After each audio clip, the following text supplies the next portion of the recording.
शक्तिकांता दास ने कहा है कि दुनिया भर में मंदी के दौर में भारतीय अर्थव्यवस्था जो है वो बेहतर हालत में इस वक्त नजर आ रही है और इसका दुनिया की सबसे तेजी से बढ़ती अर्थव्यवस्था में शुमार हो रहा है।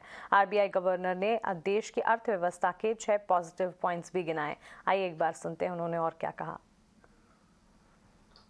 6 points in this regard. First, India is widely perceived to be among the fastest growing major economies in the world in 2022, when the other major economies may actually be encountering recession or considerable moderation in their growth momentum.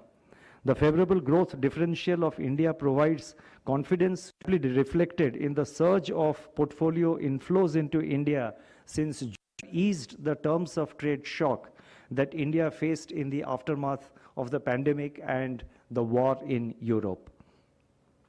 With the consequent easing of imported inflation pressures, India's C per barrel has turned out to be lower than what we had assumed for the full year. As you know, for the full year in our monetary policy, we have assumed $105 per barrel, and the average that we saw, the monthly average in August was $97.4 per barrel, and so therefore that is another positive factor to be noticed.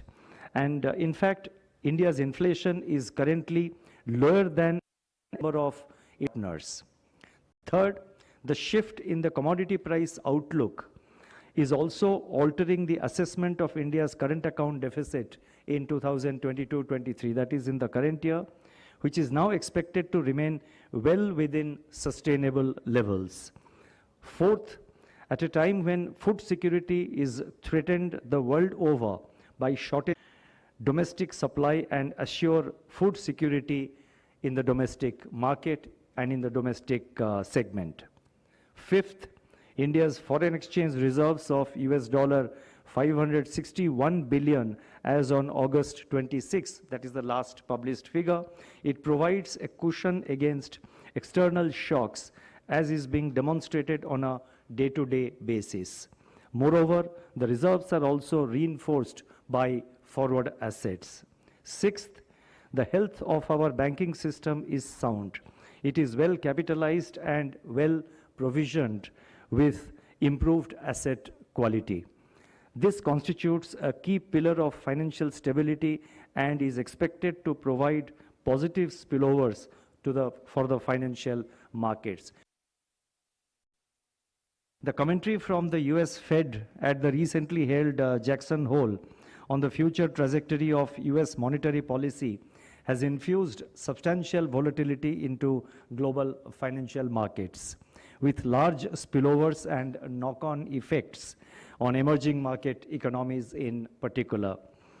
This episode is yet another demonstration of the point made by me in my media interview on 23rd of August this year, that while forward guidance can be a useful policy instrument in an accommodative monetary policy phase or in an accommodative monetary policy cycle, it can be quite difficult to provide such forward guidance in a coherent and consistent manner, especially when we are in a tightening cycle.